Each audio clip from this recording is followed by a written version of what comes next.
Production Inocentes. Ibahin natin ang tema, makinig sa aking kwento. Kuro-kuro sa iba pero sa buhay ko hinango ang pangyayaring naging sanhi ng pagpatak ng luha ng aking ama dahil sa suwain niyang anak.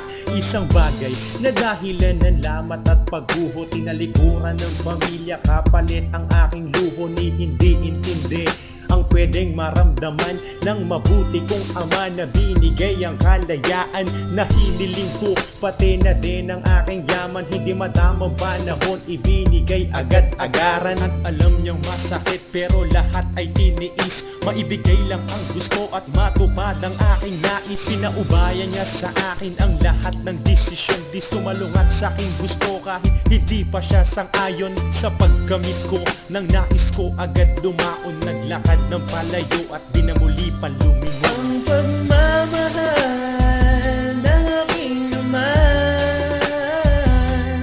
ay hindi kayang sukatin at di kayang tumbasan. Ang pagmamahal ng aking ama ay ibinibigay ng lubos kahit sinusuway ko siya.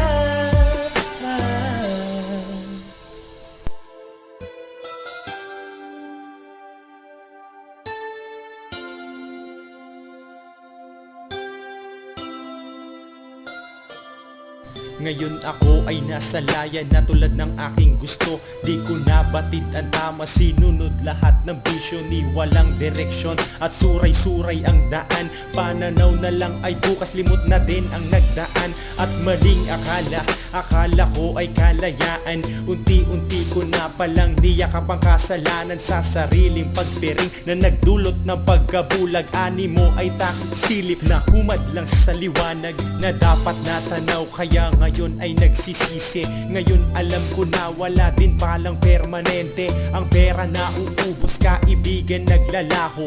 Ang bago na papanis, mabango may bumabaho. Ngayon tanggap ko na ang mga pagkakamali. Totoo pala na nasa huli ang pagsisisi. Patawad po aking ama sa aking paghihimagsik. Sana matanggap nyo akong muli sa aking pagbabalik. Ang pagmamahal ng aking ama